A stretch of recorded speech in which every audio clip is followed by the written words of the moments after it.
So hello guys. आज हम कक्षा 12 का अध्याय 1 पुष्पिवात्मों में लैंगिक जनन पढ़ेंगे। तो चलिए शुरू करते हैं। क्या हम भाग्यशाली नहीं हैं कि आप लैंगिक प्रजनक हैं? असंख्य प्रकार के पुष्प जिन्हें हम आनंद से टकटकी लगाकर देखते सूंघते हैं तथा जिनकी महक से हम मदहोश हो जाते हैं और उनके भरपूर रंग है तथा जिन आदि यह सभी बातें उसके लैंगिक प्रजनन में सहायक होती है। पुष्प का अस्तित्व मात्र हमारे उपयोग के लिए नहीं है। सभी पुष्पी पादप लैंगिक प्रजनन प्रदर्शित करते हैं। पुष्पक्रमों, पुष्पों तथा पुष्पीय अंगों की संरचना की विविधता पर एक दृष्टि डालें तो वे अनुकूलन की एक व्यापक परिधि को दर्शाते हैं ताकि लैंगिक जनन का अंतिम उत्पाद फल और बीज की रचना सुनिश्चित हो सके। आइए इस अध्याय में आकारिकी संरचना तथा पुष्पी पादपों आवर्त बीजियों में लैंगिक जनन के प्रक्रम को समझें। पुष्प आवर्त बीजियों का एक आकर्षक अंग प्राचीन काल से ही पुष्पों के साथ मानव का एक निकटस्थ संबंध रहा है। मानव के लिए पुष्पी सौंदर्य विषयक, आभूषणात्मक, सामाजिक, धार्मिक तथा सांस्कृतिक महत्व की वस्तु रहा है। ये मानव द्वारा प्रेम, अनुराग, प्रसन्नता, विषाद एवं शोक आदि की अभिव्यक्ति को प्रदर्शित करने के प्रतीक रहे हैं। कम से कम ऐसे 5 पुष्पों की सूची बनाइए जिनका आभूषणात्मक या श्रृंगारिक महत्व हो तथा जिन्हें घर एवं बगीचे में उगाया जाता है। आप 5 उन पुष्पों का भी पता करें जिन्हें आपके परिवार द्वारा सामाजिक एवं सांस्कृतिक उत्सवों के दौरान उपयोग किया जाता हो। क्या आपने कभी पुष्पों की खेती यानी फ्लोरिकल्चर या पुष्प कृषि के बारे में सुना है? इसका क्या तात्पर्य है? एक जीव वैज्ञानिक के लिए पुष्प आकारिकीय एवं भ्रूणिकीय यानी भ्रूणीय आश्रय तथा लैंगिक जनन स्थल है। आपने कक्षा 11 में एक पुष्प के विभिन्न अंगों के बारे में अध्ययन किया है। चित्र 1.1 आपको एक प्ररूपी पुष्प के विशिष्ट अंगों को पुनः स्मरण करने में सहायक होगा। क्या आप एक पुष्प के 2 अंगों के नाम बता सकते हो जिनमें लैंगिक जनन विकास के लिए सर्वाधिक महत्वपूर्ण वाली 2 इकाइयां होती है? चित्र 1.1 आप देख सकते हैं।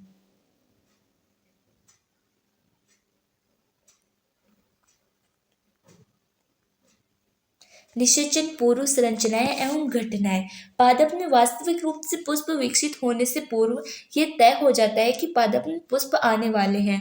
अनेक हार्मोनल तथा संरचनात्मक परिवर्तनों की शुरुआत होने लगती है जिसके फलस्वरूप पुष्पीय आद्यक फ्लोरल प्राइमोर्डियम के मध्य विभेदन एवं अग्रिम विकास प्रारंभ होता है।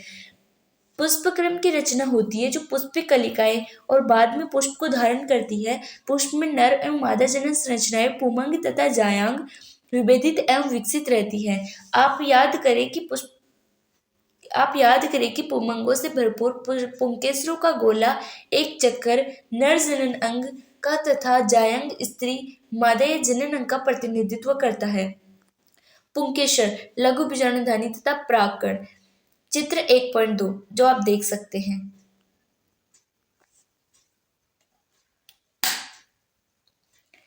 पुंकेसर लघु बीजाणुधानी तथा परागकण। चित्र 1.2 एक विशिष्ट प्रारूपी पुंकेसर 2 भागों में विभक्त रहता है। इसमें लंबा एक पतला डंठल तंतु फिलामेंट कहलाता है तथा अंतिम सिरा सामान्यतः द्विपालित संरचना परागकोश कहलाता है। तंतु का समीपस्थ छोर पुष्प के पुष्पासन या पुष्पदल से जुड़ा होता है। पुंकेसरों की संख्या एक लंबाई विभिन्न प्रजाति के पुष्पों में भिन्न होती है। अगर आप 10 पुष्पों प्रत्येक भिन्न जाति से एक एक पुंकेसर एकत्र करें और उन्हें एक स्लाइड पर रखें तो आप देखेंगे कि इनके आकार में बहुत विभिन्नता होती है जो प्रकृति में विद्यमान है। एक विच्छेदन सूक्ष्मदर्शी से प्रत्येक पुंकेसर का सावधानी पूर्वक अवलोकन तथा स्पष्ट चित्र के माध्यम से विभिन्न पुष्पों में परागकोशों के जुड़ाव एवं आकार की व्यापकता को समझा जा सकता है। एक प्रारूपिक आवर्तबीजी परागकोश द्विपालित होते हैं तथा प्रत्येक पाली में 2 कोष्ठ होते हैं अर्थात ये द्विकोष्ठी होते हैं।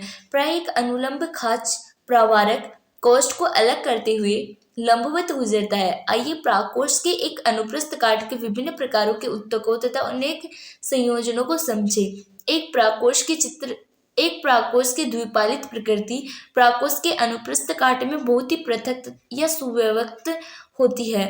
परागकोश एक 4 दिशीय चतुष्कोणीय संरचना होती है जिसमें 4 कोणों पर लघु बीजाणुधानी समाहित होती है जो प्रत्येक पाली में 2 होती है। ये लघु बीजाणुधानी आगे विकसित होकर परागपुटी पोलन सेक्स बन जाती है। यह अनुलंबवत एक परागकोश की लंबाई एक विस्तारित होते हैं और परागकणों में ठसाठस भरे होते हैं। लघु बीजाणुधानी की संरचना। एक अनुप्रस्थ काट में एक प्ररूपी लघु बीजाणुधानी बाह्य रूपरेखा के लगभग गोलाई में प्रकट होती है और ये सामान्यतः 4 भित्ति परतों से आवृत होती है। एपिडर्मिस बाह्य त्वचा, एंडोथीसियम, अंतस्थीसियम, मध्य परत तथा टेपिटम। बाहर की ओर की 3 परतें संरक्षण प्रक्रिया का कार्य करती है तथा परागकोश के स्फुटन में मदद कर परागकण अवमुक्त करती है। इसकी सबसे आंतरिक परत टेपिटम होती है। ये विकासशील परागकणों को पोषण देती है। टेपिटम की कोशिकाएं सघन जीवधर्मी साइटोप्लाज्म से भरी होती है और सामान्यतः एक से अधिक केंद्रकों से युक्त होती है। क्या आप यह सोच सकते हैं कि किस प्रकार से एक टेपिटल कोशिका द्विकेंद्रिकीय बन सकती है? चित्र 1.3 आप देख सकते हैं।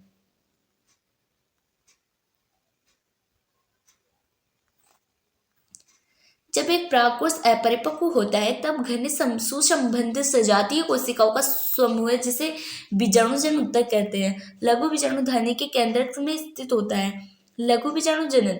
जैसे जैसे परागकोश विकसित होता है बीजाणुजन ऊतकों की कोशिकाएं अर्धसूत्री विभाजन द्वारा सूक्ष्म बीजाणु चतुष्टय बनाती हैं। चतुष्टय की कोशिकाओं की सूत्र गुणिता क्या होगी? जैसा कि बीजाणुजन ऊतक की प्रत्येक कोशिका एक लघु बीजाणु चतुष्टय की वृद्धि करने में सक्षम होती है। प्रत्येक कोशिका एक सक्षम पराग मात्र कोशिका होती है। एक पराग मात्र कोशिका से अर्धसूत्री विभाजन द्वारा लघु बीजाणु के निर्माण की प्रक्रिया को लघु बीजाणुधानी कहते हैं। जैसा कि लघु बीजाणु रचना के समय 4 कोशिकाओं के समूह व्यवस्थित होते हैं, उन्हें लघु बीजाणु चतुष्टय या चतुष्टक कहते हैं। जैसे ही परागकोश परिपक्व एवं स्फुरित होता है तब लघु बीजाणु एक दूसरे से विलग होकर और परागकणों के रूप में विकसित हो जाते हैं। प्रत्येक लघु बीजाणु के अंदर कई हजार लघु बीजाणु और परागकण निर्मित होते हैं। परागकण जो परागकोश के स्फुटन में साथ मुक्त होते हैं। परागकण नर युग्मकोद्भव का प्रतिनिधित्व करता है। यदि आप हिबिस्कस या गुड़हल या किसी अन्य पुष्प के खुले परागकोश को छूते हैं तो आप अपनी अंगुलियों के पीले रंग के पाउडर जैसे परागकणों को पाते हैं। एक कांच की स्लाइड पर इन बूंद पानी डालकर उस पर ये परागकण छिड़के और सूक्ष्मदर्शी में देखें। आप निश्चित रूप से आश्चर्यचकित हो जाएंगे कि विभिन्न प्रकार की प्रजातियों के परागकण विन्यास, आकार, रूप, रंग एवं बनावट में भिन्न दिखते हैं। परागकण सामान्यतः गोलाकार यानी गोलीय होते हैं जिनका व्यास लगभग 25 से 50 माइक्रोमीटर होता है। इनमें सुस्पष्ट रूप से 2 परतों वाली भित्ति होती है। कठोर भारी भित्ति को बाह्य चोल कहते हैं जो कि स्पोरोपोलिनिन से बनी होती है, जो सर्वाधिक ज्ञात प्रतिरोधक कार्बनिक सामग्री है। यह उच्च ताप तथा सुदृढ़ अम्लों एवं क्षारों के सम्मुख टिक सकती हैं। अभी तक ऐसा कोई एंजाइम पता ही नहीं चला है जो स्पोरोपोलिनिन के निम्नीकृत पर कर सके। परागकण के बाह्य चोल सुस्पष्ट द्वारक या रंध्र होते हैं जिन्हें जनन छिद्र कहते हैं, जहां पर स्पोरोपोलिनिन अनुपस्थित होते हैं। परागकण जीवाश्मों की भांति बहुत अच्छे से संरक्षित होते हैं क्योंकि उसमें स्पोरोपोलिनिन की उपस्थिति होती है। बाह्य चोल में प्रतिमानों एवं डिजाइनों की एक आकर्षक सारणी स्तंभों की पंक्तियां प्रदर्शित की गई है। आपका क्या विचार है? बाह्य चोल सख्त कठोर होना चाहिए। जनन छिद्र के क्या कार्य हैं? परागकण के आंतरिक भित्ति को अंतःचोल कहा जाता है। यह एक पतली तथा सतत परत होती है जो सेल्यूलोज या पैक्टिन की बनी होती है। परागकण का जीवद्रव्य साइटोप्लाज्म एक प्लाज्मा भित्ति से आवृत होता है। जब परागकण परिपक्व होता है उसमें 2 कोशिकाएं काय कोशिका तथा जनन कोशिका समाहित होती है। काय कोशिका सबसे बड़ी होती है जिसमें प्रचुर खाद्य भंडार तथा एक विशाल अनियमित आकृति का केंद्रक होता है। जनन कोशिका छोटी होती है तथा काय कोशिका के जीव द्रव्य में तैरती रहती है। ये तरकु आकृति घने जीव द्रव्य और केंद्रक वाला है। 60% से अधिक आवर्त बीजोपादपों में के परागकण इस 2 कोशिकीय चरण में झड़ते या संगलित होते हैं। शेष प्रजातियों में जनन कोशिका समसूत्री विभाजन द्वारा विभक्त होकर परागकण के झड़ने से पहले 3 चरणीय 2 नर युग्मकों को बनाते हैं। अनेक प्रजातियों के परागकण कुछ लोगों में गंभीर एलर्जी एवं श्वसनीय वेदना पैदा करते हैं जो कभी कभी चिरकालिक श्वसन विकार, दमा, श्वसनीय शोथ आदि के रूप में विकसित हो सकती है। ये बताया जा सकता है कि भारत में आयातित गेहूं के साथ आने वाली गाजर घास या पार्थेनियम की उपस्थिति सर्वव्यापक हो गई है जो परागकण एलर्जी कारक है। परागकण पोषणों से भरपूर होते हैं। हाल के वर्षों में आहार संपूरकों के रूप में पराग गोलियों टैबलेट्स के लेने का प्रचलन बढ़ा है। पश्चिमी देशों में भारी मात्रा में पराग उत्पन्न गोलियों के एवं सिरप के रूप में बाजारों में उपलब्ध है। पराग खपत का ये दावा है कि ये खिलाड़ियों एवं धावक अश्वों की कार्यक्षमता में वृद्धि करता है। परागकण जब एक बार झड़ते हैं तो ये अपनी जीवन क्षमता या अंकुर क्षमता खोने से पहले वर्तिकाग्र पर गिरते हैं। जहां यदि आवश्यकता हुई तो निषेचन करते हैं। आपके विचार से परागकण की जीवन की क्षमता कितने समय तक रहती है? कौन सा परागकण कितने समय तक जीवनक्षम रहता है? बहुत विविधताएं पाई जाती हैं। बहुत हद तक ये विद्यमान तापमान एवं आर्द्रता पर निर्भर करता है। कुछ अनाजों जैसे धान एवं गेहूं में परागकण अपनी जीवन क्षमता बहुत जल्दी लगभग 30 मिनट में ही खो देते हैं, जबकि गुलाबवत, रोजेसी, लेग्युमिनेसी तथा सोलानेसी आदि कुछ सदस्यों के परागकणों की जीवन क्षमता महीनों तक बनी रहती है। आपने शायद सुना हो कि कृत्रिम गर्भधान के लिए मानव सहित बहुत से जानवरों के वीर्य शुक्राणुओं का भंडारण किया जाता है। बहुत से प्रजाति के परागकणों को द्रव नाइट्रोजन -196 डिग्री सेल्सियस में कई वर्षों तक भंडारित करना संभव है। इस प्रकार में भंडारित पराग का प्रयोग बीज भंडार यानी बैंक की भांति पराग भंडारों या बैंकों के रूप में फसल प्रजनन कार्यक्रम में किया जा सकता है। चित्र 1.7 आप देख सकते हैं।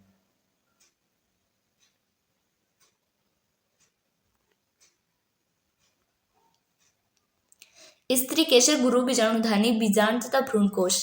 जायांग पुष्प के स्त्री जनन अंग का प्रतिनिधित्व करता है। जायांग एक स्त्री केशर, एकांडपी या बहु स्त्री केशर, बहुअंडपी को हो सकते हैं। जहां पर ये एक से अधिक होते हैं वहां स्त्री केशर आपस में संगलित युक्तांडपी हो सकते हैं या फिर वे आपस में स्वतंत्र वियुक्तांडपी हो सकते हैं। प्रत्येक स्त्री केशर में 3 भाग होते हैं, वर्तिकाग्र, वर्तिका तथा अंडाशय। वर्तिकाग्र परागकणों के अवतरण मंच का काम करता है। वर्तिका एक दीर्घिकृत पतला इकहरा भाग है जो वर्तिका के नीचे होता है। स्त्री केशर के आधार पर उभरा फूला हुआ भाग अंडाशय होता है। अंडाशय के अंदर एक गर्भाशय गुहा कोष्ठक होती है। गर्भाशय गुहा के अंदर की ओर अपरा यानी नाड़ स्थित होती है। आप कक्षा 11 में पढ़ी हुई अपरा की परिभाषिक प्रकारों का स्मरण करें। अपरा से उत्पन्न होने वाली दीर्घ बीजाणुधानी सामान्यतः बीजांड कहलाती है। एक अंडाशय में बीजांडों की संख्या एक गेहूं, धान, आम से लेकर अनेक पपीता, तरबूज तथा आर्किड तक हो सकती है। गुरु बीजाणुधानी या बीजांड। आइए एक प्रारूपिक आवर्तबीजी बीजांड की संरचना से परिचित होवे। बीजांड एक छोटी सी संरचना है जो एक वृंत या डंठल, जिसे बीजांड वृंत कहते हैं, द्वारा अपरा से जुड़ी होती है। बीजांड की काया बीजांड वृंत के साथ नाभिका नामक क्षेत्र से संगलित होती है। अतः ये नाभिका बीजांड एवं बीजांड वृंत की संधि बिंदु का प्रतिनिधित्व करती है। प्रत्येक बीजांड में 1 या 2 अध्यावरण नामक संरक्षक आवरण होते हैं। ये अध्यावरण बीजांड को चारों ओर से घेरे होता है। केवल बीजांड द्वार नामक आयोजित छोटे से रंध्र को छोड़कर अध्यावरण बीजांड के चारों तरफ घेरे रहता है।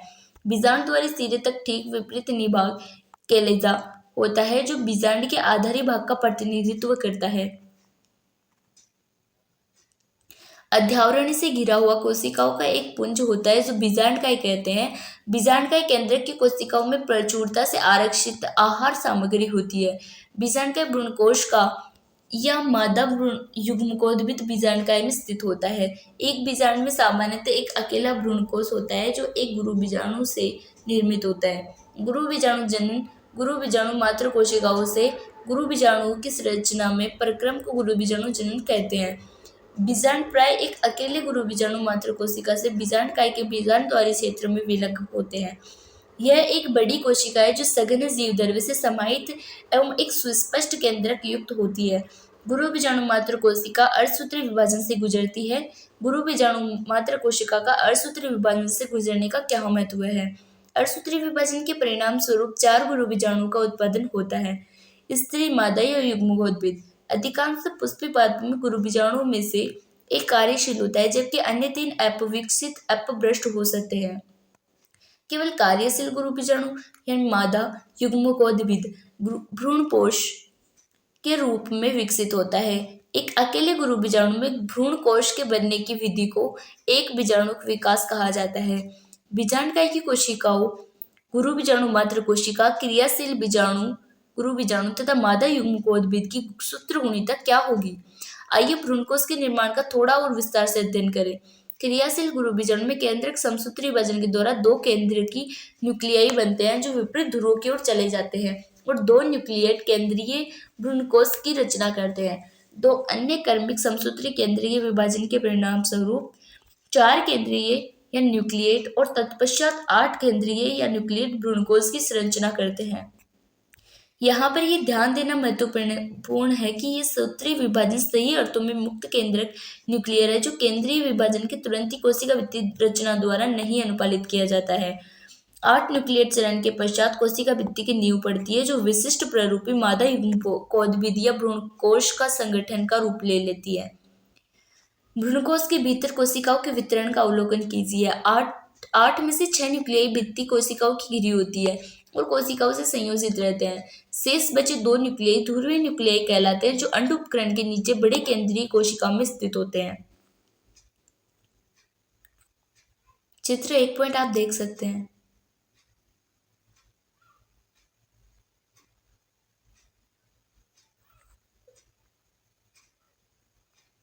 भ्रूणकोश के अंदर कोशिकाओं का वितरण विशिष्टतापूर्ण होता है। बीजाणुद्वारी सिरे पर 3 कोशिकाएं एक साथ समूहीकृत होकर अंड उपकरण या समुच्चय का निर्माण करती है। इस अंड या समुच्चय उपकरण के अंतर्गत 2 सहायक कोशिकाएं तथा एक अंड कोशिका निहित होती है। बीजाणुद्वारी छोर जिसे तंतुरूप समुच्चय कहते हैं पर एक विशेष सहायक कोशिकीय स्थूलन होने लगता है जो सहायक कोशिकाओं में पराग नलिकाओं को दिशा निर्देश प्रदान करने में महत्वपूर्ण भूमिका निभाता है। 3 अन्य कोशिकाएं निभागीय केलाजल छोर पर होती है। प्रतिवशांत एंटीपोडल कहलाती है।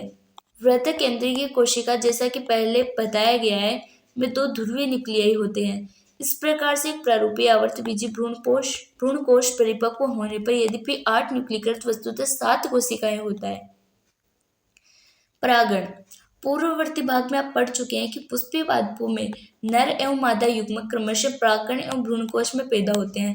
चूंकि दोनों एक ही प्रकार के युग्मक अचल है अतः निषेचन संपन्न होने के लिए दोनों को एक ही साथ लाना होता है। ये कैसे संपन्न हो, इस उद्देश्य की प्राप्ति के लिए परागकण की प्रक्रम है। परागकणों परागकोशों से जड़ने के पश्चात का स्त्री केसर से वर्तिकाग्र तक स्थानांतरण या संचरण को परागकण कहा जाता है। परागकण की प्राप्ति के लिए पुष्पीय पादपों ने एक आश्चर्यजनक अनुकूलन व्यूह विकसित किया है। ये परागकण को प्राप्त करने के लिए बाह्य कारकों का उपयोग करते हैं। क्या आप इस समय अधिक से अधिक बाहरी कारकों की सूची बना सकते हैं? परागकण के प्रकार। पराग के स्रोत को ध्यान में रखते हुए परागकण को 3 प्रकारों में बांटा गया है। स्वयुग्मन, ऑटोगेमी। एक ही उसी पुष्प में परागकोश के वर्तिकाग्र तक परागकणों का स्थानांतर है।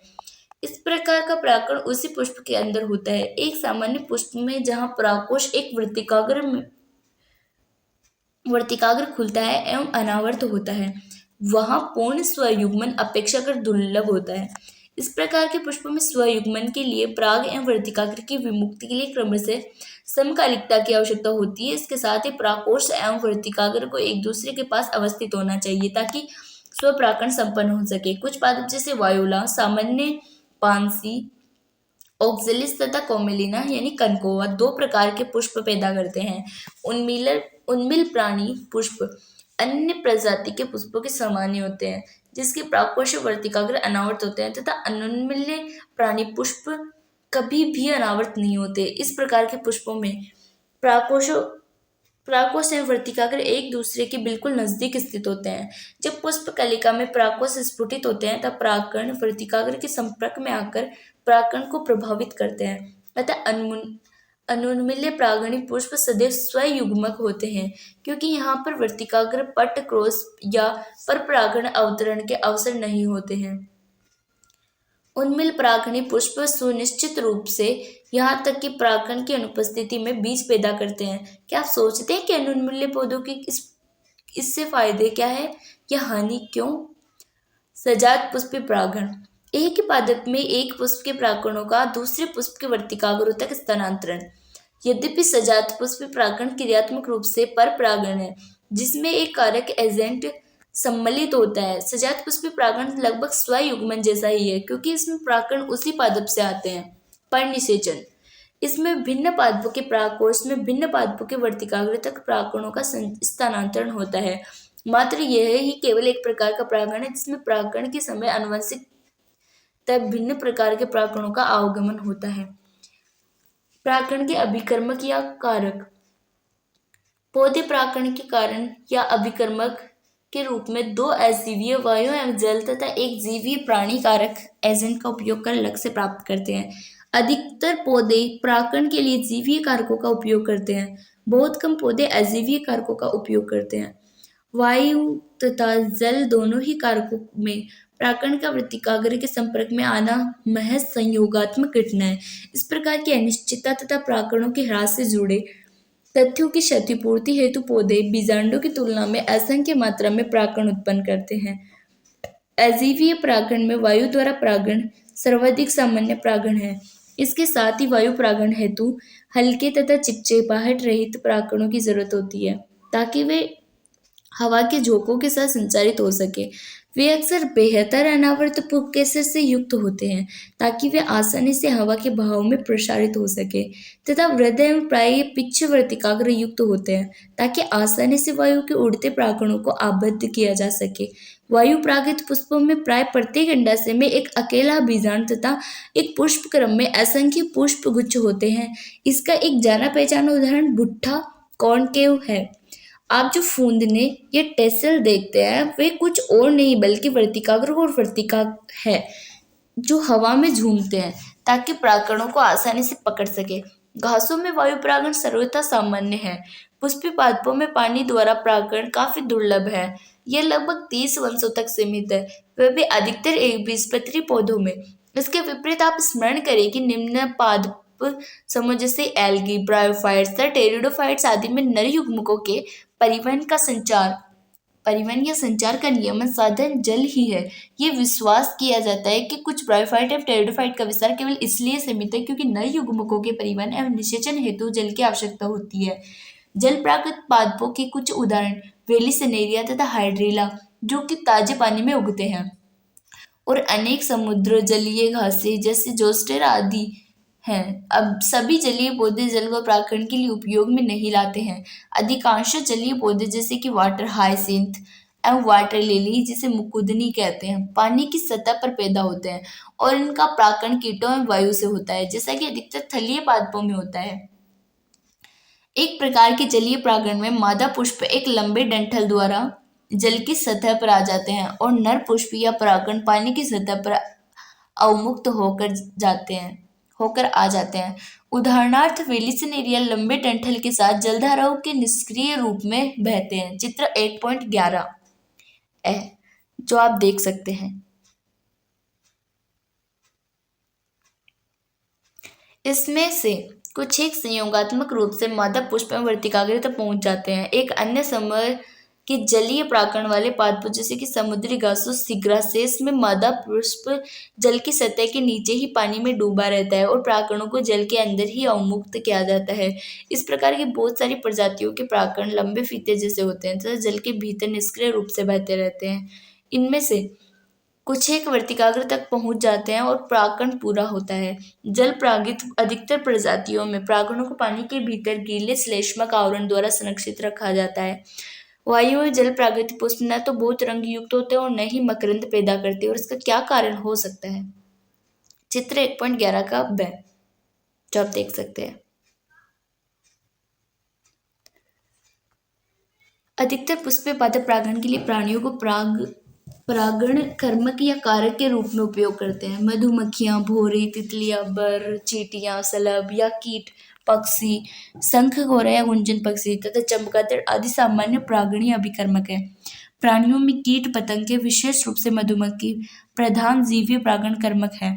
यहाँ तक कि बड़े नरवानरगण के प्राणी लीमर या लेम्यूर, वृक्षवासी, शाखाचारी, कृंतक और यहाँ तक कि सर्प वर्ग गीको छिपकली अथवा उपवन छिपकली भी कुछ प्रजाति के पादपों के परागण के लिए सक्रिय पाए गए हैं।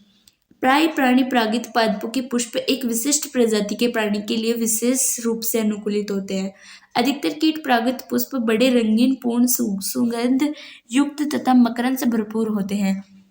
जब पुष्प छोटे होते हैं तब अनेक पुष्प एक पुष्पवंत में समूहबद्ध होकर अधिक उभर आते हैं। प्राणी रंगों एवं अथवा सुगंध के कारण पुष्पों की ओर आकर्षित होते हैं। मक्खियों एवं बीटलों में परागणित होने वाले पुष्प मलिन गंध स्रावित करते हैं, जिससे ये प्राणी आकर्षित होते हैं। प्राणियों में भेंट जारी रखने के लिए पुष्पों को कुछ लाभ या परितोषक उपलब्ध कराना होता है। मकरंद और परागकण फूलों द्वारा प्रदत्त आम परितोषक है। इस परितोषकों को पाने के लिए प्राणी आगंतुकों को परागकोश तथा वर्तिकाग्र के संपर्क में आना पड़ता है। प्राणी के शरीर पर परागकणों का एक आवरण सा चढ़ जाता है, जो प्राणी परागित फूलों के में प्राय चिपचिपा होता है। जब परागकणों में लिप्त प्राणी वर्तिकाग्र के संपर्क में आता है तो ये परागकण पूरा करता है। कुछ पुष्प प्रजातियों में ये पुरस्कार अंडा देने की सुरक्षित जगह के रूप में होता है। एक उदाहरण एमोर्फोफेलस का लंबोत्तर पुष्प पुष्प स्वतः लगभग 6 फुट ऊंचा होता है।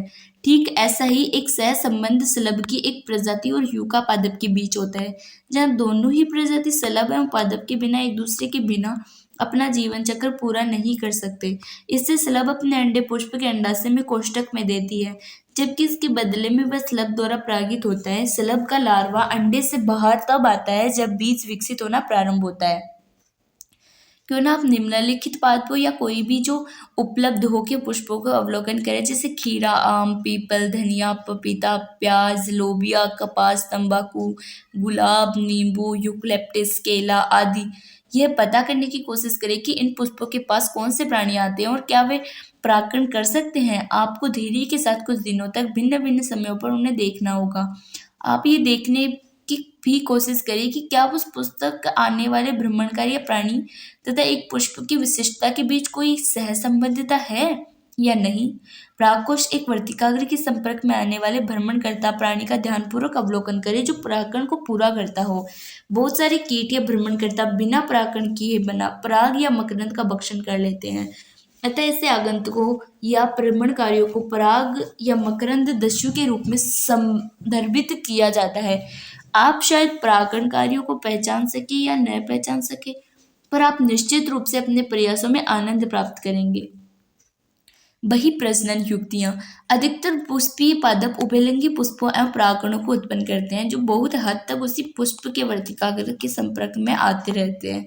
निरंतर स्वपरागण के फलस्वरूप प्रजनन में अंतर प्रजनन अवनमन होता है। पुष्पीय पादपों ने बहुत सारे ऐसे साधन या उपाय विकसित कर लिए हैं जो स्वपरागण को हतोत्साहित एवं परपरागण को प्रोत्साहित करते हैं। कुछ प्रजातियों में पराग अवमुक्ति एवं वर्तिकाग्र ग्राह्यता समकालिकता नहीं होती है। या तो वर्तिकाग्र के तैयार होने से पहले ही पराग अवमुक्त कर दिए जाते हैं, या फिर परागों को झड़ने काफी पहले ही वर्तिकाग्र ग्राह्य बन जाता है। कुछ प्रजातियों में परागकोश एवं वर्तिकाग्र भिन्न स्थानों पर अवस्थित होते हैं, जिसमें उसी पादप में पराग वर्तिकाग्र के संपर्क में नहीं आ पाते। दोनों की युक्तियां स्वयुग्मन रोकती है। अंतर प्रजनन रोकने का तीसरा साधन स्व असमंजस्य है। यह एक वंशानुगत प्रक्रम तथा स्वपरागण रोकने का उपाय है उसी पुष्प का या उसी पादप के अन्य पुष्प से, जहाँ बीजांड के निषेचन को पराग अंकुरण या स्त्रीकेसर से में परागनली वृद्धि को रोका जाता है।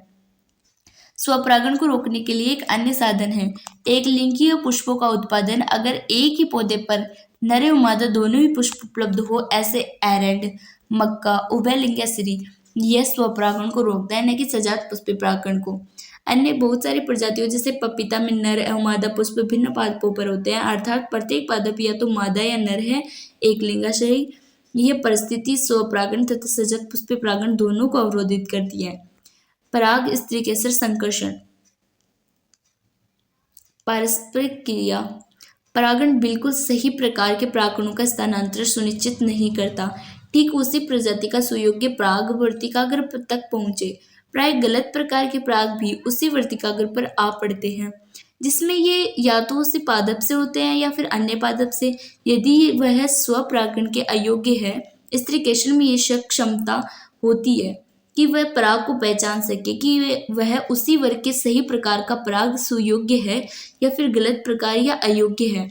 यदि पराग सही प्रकार का होता है तो स्त्रीकेसर उसे स्वीकार लेता है तथा परागकण पश्च घटना के लिए प्रोत्साहित करता है, जो कि निषेचन की ओर बढ़ता है। यदि पराग गलत प्रकार का होता है तो स्त्रीकेसर वर्तिकाग्र पर पराग अंकुरण या वर्तिका में पराग नलिका वृद्धि रोककर पराग को अस्वीकार कर देता है। एक स्त्रीकेशर द्वारा पराग के पहचानने की क्षमता उसकी स्वीकृति या अस्वीकृति द्वारा अनुपालित होती है, जो परागकणों एवं स्त्रीकेशर के बीच निरंतर संवाद का परिणाम है। इस संवाद की मध्यस्थता स्त्रीकेशर तथा पराग के रासायनिक संगठनों के संकर्षण द्वारा होता है। अभी हाल ही में कुछ वनस्पति विज्ञानियों ने स्त्रीकेशर और पराग के घटकों को पहचाना है। उनके बीच संकर्षण या पारस्परिक क्रिया को स्वीकृति या अस्वीकृति के अनुपालन से जाना जाता है। जैसे कि पहले बताया जा चुका है कि सुयोग्य परागण में अनुपालन में परागकण वर्तिकाग्र पर जनित होते हैं, ताकि एक जनन छिद्र के माध्यम से एक परागनली उत्पन्न हो। परागनलिका वर्तिकाग्र तथा वर्तिका के ऊतकों के माध्यम से वृद्धि करती है और अंडाशय तक पहुंचती है। आप याद करें कि कुछ पादपों को परागकण दो कोशिकीय स्थिति में एक कायिक कोशिका तथा दूसरी जनन कोशिका में झड़ते हैं। चित्र 1.2 आप देख सकते हैं।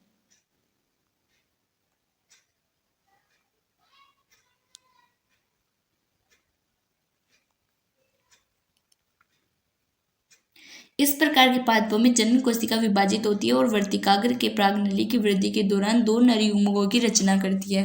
जिन पादपों में पराग तीन कोशिकीय स्थिति में होते हैं, वहां परागनलिका शुरुआत में दो ही नर युग्मकों को ले जाती है।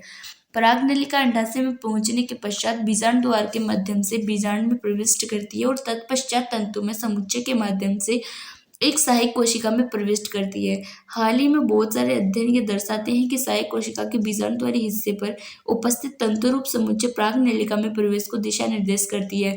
वर्तिकाग्र पर पराग अवस्थित होने से लेकर बीजांड में परागनलिका के प्रविष्ट होने तक की सभी घटनाओं को पराग स्त्रीकेशर संकर्षण के नाम से संबोधित किया जाता है।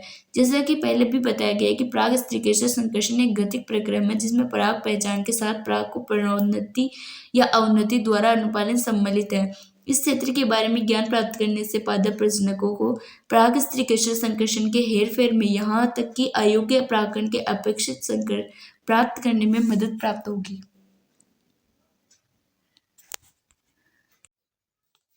आप एक कांच की पट्टी या स्लाइड पर जल शर्करा घोल 10% घोल की एक बूंद पर मटर, चना, चिपकी, क्रोटोलेरिया, बाल शंकुलमंदी तथा विनका सदाबहार के पुष्पों के कुछ पराग झाड़कर गिराने के पश्चात पराग जनन का अध्ययन आसानी के साथ कर सकते हैं।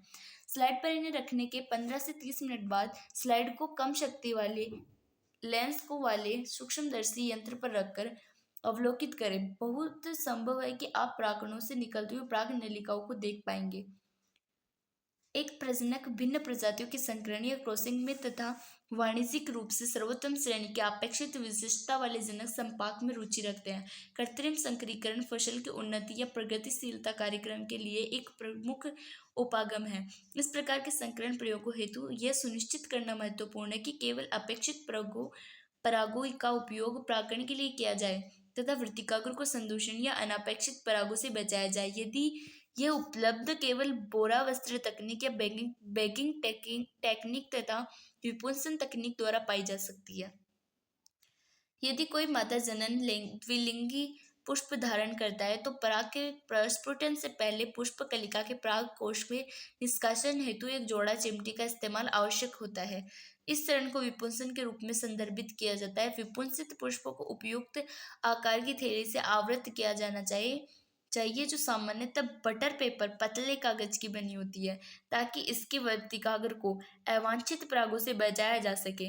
इस प्रक्रम को बैगिंग या बोरा वस्त्रावरण कहते हैं। जब बैगिंग वस्त्रावृत पुष्प का वर्तिकाग्र सुग्राह्यता को प्राप्त करता है, तब नर अभिभावक संग्रहित पराग कोश के पराग को उस पर छिटका जाता है और उस पुष्प को पुनः आवृत करके उसमें फल विकसित होने के लिए छोड़ दिया जाता है। यदि मादा जनन एक लिंगीय पुष्प को पैदा करता है तो विपुंसन की आवश्यकता नहीं होती। पुष्पों के खिलने से पूर्व ही उन्हें आवृत कर दिया जाता है। जब वर्तिकाग्र सुग्राह्य बन जाता है, तब अपेक्षित पराग के उपयोग द्वारा परागण करके उसे पुष्प को पुनः आवृत या रिबेगाड कर दिया जाता है। दोहरा निषेचन या द्विनिषेचन।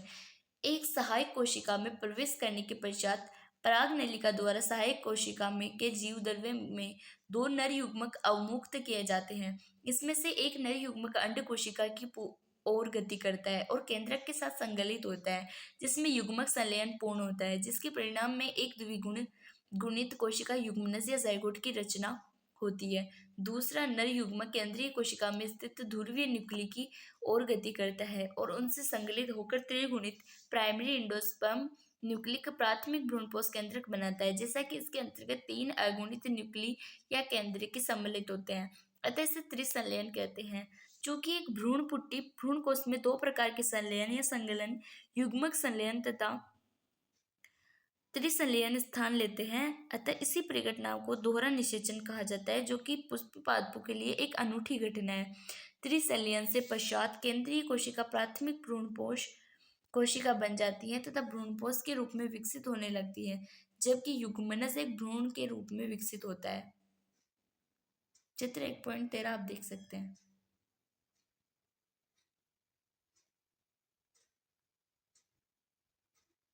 निषेचन पश्चात घटनाएं, निषेचन पश्चात संरचनाएं और घटनाएं। ऊपर वर्णित किए गए दोहरे निषेचन के अनुपालन का अनुवरण में भ्रूणपोष एवं भ्रूण के विकास के अगले घटनाक्रम में बीजांड के परिपक्व होकर बीज में बदलने तथा अंडाशय को फल के रूप में विकसित होने की सभी घटनाओं को सामूहिक रूप से निषेचन पश्चात घटना से नाम से जाना जाता है। भ्रूणपोष। भ्रूणपोष का विकास भ्रूण विकास के रूप में बढ़ता है। क्यों? प्राथमिक भ्रूणपोष कोशिका बार बार विभाजित होती है तथा एक त्रिगुणित भ्रूणपोष उत्तक की रचना करते हैं। इन उत्तकों की कोशिकाएं संरक्षित खाद्य सामग्री से पूरित होती है और विकासशील भ्रूण की पोषकता के लिए उपयोग किए जाते हैं। सर्वाधिक सामान्यतः प्रकार के प्राथमिक भ्रूणपोष केंद्रक नामक भ्रूणपोष विकास उत्तरोत्तर केंद्रक के न्यूक्लियर विभाजन से गुजरकर मुक्त न्यूक्ली या केंद्रकी के रूप में पैदा होता है। भ्रूणपोष के विकास की इस अवस्था को फ्री न्यूक्लियर एंडोस्पर्म अथवा अर्थात मुक्त केंद्र की भ्रूणपोष कहते हैं। इसके सापेक्ष ही कोशिका भित्ति संरचना स्थान लेती है और भ्रूणकोश कोशिकीय बन जाता है। कोशिकीकरण के पहले मुक्त न्यूक्लियाइयों की संख्याओं में व्यापक भिन्नता होती है। एक कच्चे नारियल का पानी, जिससे आप परिचित हैं, और कुछ भी नहीं बल्कि ये मुक्त केंद्र की भ्रूणपोष जो हजारों न्यूक्ली से बनता है और इसके आसपास का सफेद गुद्दा या गिरी कोशिकीय भ्रूणपोष होता है। बीज के परिपक्व होने से पहले भ्रूणपोष पूरी तरह से विकासशील भ्रूण जैसे मटर, मूंगफली, सेम आदि द्वारा उपभोग कर लिया जाता है या फिर परिपक्व बीज में विद्यमान रहता है, जैसे अरंडी और नारियल, और इसे बीज अंकुरण के समय इस्तेमाल किया जाता है। यदि अरंडी, मटर, सेम, मूंगफली आदि के बीज का नारियल के फल को खोले और प्रत्येक में भ्रूणपोष को देखे तो पता करें कि क्या भ्रूणपोष अनाजों, गेहूं, चावल तथा मक्का में विद्यमान है। चित्र 1.14 आप देख सकते हैं।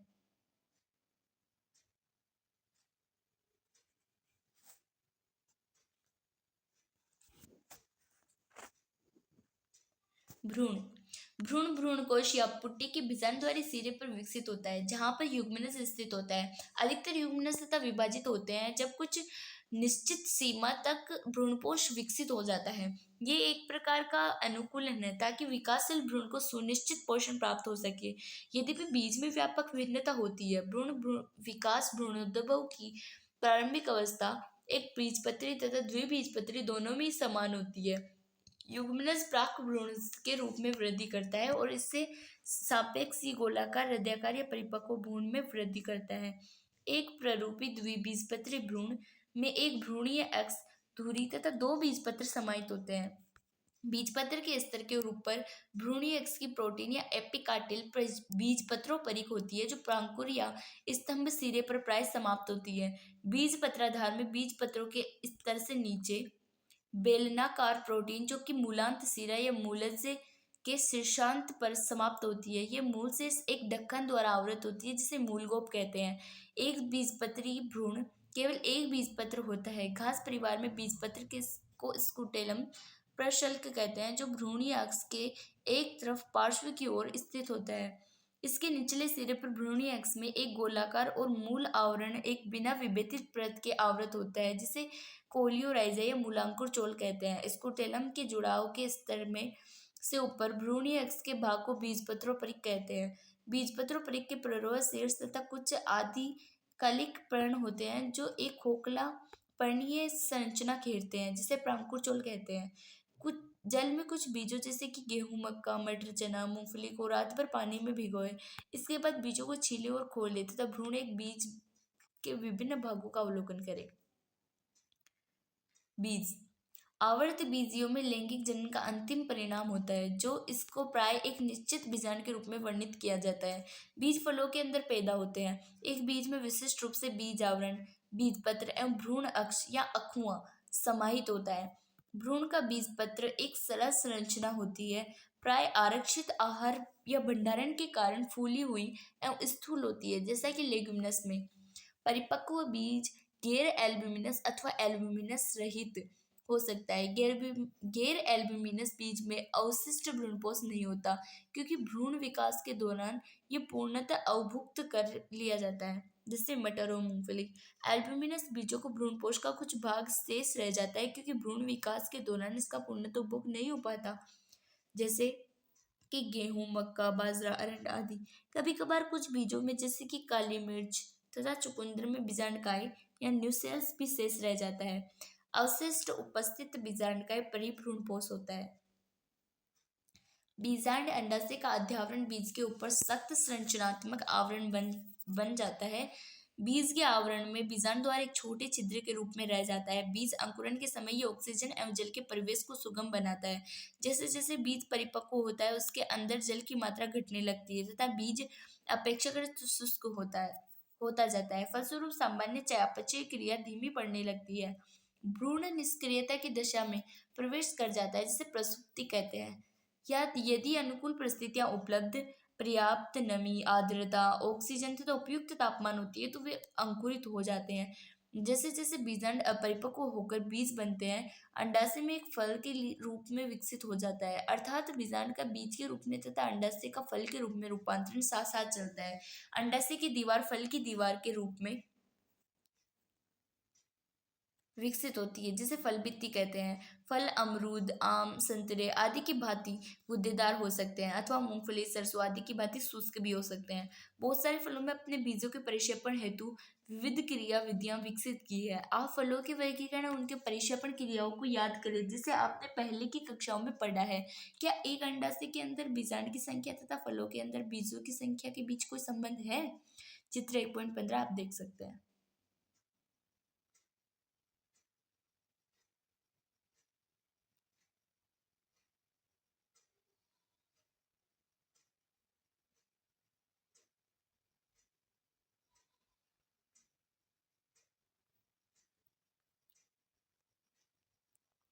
अधिकतर पादपों में जब अंडाशय के से फल विकसित होता है, उसमें अन्य पुष्पीय अंश अपहाशित एवं झड़ जाते हैं। हालांकि कुछ एक प्रजातियों में, जैसे कि सेब, स्ट्रॉबेरी, रसबेरी, अखरोट आदि में, फल की रचना में पुष्पासन भी महत्वपूर्ण भागीदारी निभाता है। इस प्रकार के फलों को मिथ्या या आभासी फल कहते हैं। अधिकतर फल केवल अंडाशय से विकसित होते हैं और उन्हें यथार्थ या वास्तविक फल कहते हैं। यदि भी अधिकतर प्रजातियों में फल निषेचन का परिणाम होते हैं, परंतु कुछ ऐसी प्रजातियां भी हैं जिन्हें बिना निषेचन के फल विकसित होते हैं। ऐसे फलों को अनिश्चयक जनित फल कहते हैं। इसका एक उदाहरण केला है। अनिश्चयक फलन को वृद्धि हार्मोन्स के प्रयोग से प्रेरित किया जा सकता है और इस प्रकार के फल बीज रहित होते हैं। बीज आवर्त बीजियों को अनेक लाभ प्रस्तावित करते हैं। पहला, जबकि प्रजनन प्रक्रिया जैसे कि परागण एवं निषेचन जल आदि में स्वतंत्र है, बीज की रचना काफी निर्भरता पूर्ण है। इसके साथ ही बीज एक नए पर्यावासों में प्रसारण हेतु बेहतर अनुकूलित रणनीतियों से युक्त होते हैं तथा प्रजाति को अन्य क्षेत्रों में बसने में मदद करते हैं, जैसे कि इनमें पर्याप्त आरक्षित आहार भंडार होता है। अल्पवयस्क नवोद्भिद तब तक पोषण देते हैं जब तक कि वह स्वयं ही प्रकाश संश्लेषण न करने लगे। युवा भ्रूण को कठोर बीज आवरण संरक्षण प्रदान करता है। लैंगिक प्रजनन का उत्पाद होने की वजह से ये नवीन जेनेटिक वंशीय संपाक को पैदा करते हैं, जो विविधता का रूप लेते हैं। बीज हमारी कृषि का आधार है। बीज के भंडारण हेतु परिपक्व बीज का निर्जलीकरण और प्रसुप्ति बहुत ही महत्वपूर्ण है, जिसे पूरे वर्ष पर खाद्यान्न के रूप में इस्तेमाल किया जा सकता है तथा अगले मौसम के लिए फसल के रूप में उगाया भी जा सकता है। क्या अब बीज के बिना या उस बीज के बिना जो तुरंत ही अंकुरित हो जाता है, उसे भंडारित न किया जा सकता, वो खेती की कल्पना कर सकते हैं? बीज के परिक्षेपण या छितराने के बाद वह कितने समय तक जीवित रह सकता है? यह अवधि पुनः व्यापक रूप से भिन्न होती है। कुछ प्रजातियों में बीज अपनी जीवन क्षमता कुछ महीनों में ही खो देते हैं। बहुसंख्यक प्रजातियों के बीज कई वर्षों तक जीवन क्षम रहते हैं। कुछ बीज तो सैकड़ों वर्षों तक जीवित रह सकते हैं। यहाँ पर विश्व के प्राचीन जीवन सक्षम बीजों के अनेक रिकॉर्ड उपलब्ध हैं। एक प्राचीन बीज ल्यूपाइन ल्यूपिनस आर्किटिक्स, जिसे आर्कटिक टुंड्रा से खनित किया गया था। एक अनुमानित रिकॉर्ड 10,000 वर्ष की प्रसुप्ति के बाद बीज अंकुरित एवं हुआ था। हाल ही का एक रिकॉर्ड 2000 वर्ष पूर्व पुरानी खजूर के जीवनक्षम बीज फाइनिक्स डेक्टिलिफेरा का है, जिसे मृत सागर के पास किंग हेराल्ड के महल की पुरातात्विक खुदाई के दौरान खोज पाया गया था। पुष्पी पादपों के लैंगिक प्रजनन के बारे में एक संक्षिप्त अध्याय पूरा करने के बाद यह अधिक सार्थक प्रयास होगा कि कुछ पुष्पी पादपों की विशाल उत्पादकीय क्षमता का परिज्ञान निम्नलिखित प्रश्नों को पूछकर प्राप्त किया जाए। एक भ्रूण पुट्टी कोश में कितने अंडे मौजूद हैं? एक बीजांड में कितने भ्रूणकोश मौजूद हैं? एक अंडाशय में कितने बीजाणु मौजूद होते हैं? एक प्ररूपीय विशिष्ट पुष्प में कितने अंडाशय होते हैं? एक पादप पर कितने पुष्प मौजूद होते हैं? और ऐसे ही प्रश्न। क्या आप कुछ ऐसे पादपों के बारे में सोच सकते हैं जिनके फलों में बहुत सारी संख्या में बीज मौजूद होते हैं? एक प्रकार की श्रेणी में आर्किड फल आते हैं और प्रत्येक फल में 1000 लघु बीज समाहित होते हैं। इसी प्रकार के मामले कुछ परजीवी प्रजाति के फल जैसे कि ओरोबेंकी तथा स्ट्राइगा है। क्या आप अपने फाइकस अंजीर या लघु या सूक्ष्म बीज देखा है? एक छोटे से अंजीर या फाइकस के बीज में कितना विशाल पादप का तैयार होता है? प्रत्येक अंजीर का पौधा कितने लाख बीज पैदा करता है? क्या किसी अन्य उदाहरण की कल्पना कर सकते हैं जहां इस प्रकार के लघु बीजों ने वर्षों तक इस तरह का विशाल जैव समूह पैदा किया हो? असंजनन एवं बहुभ्रूणता।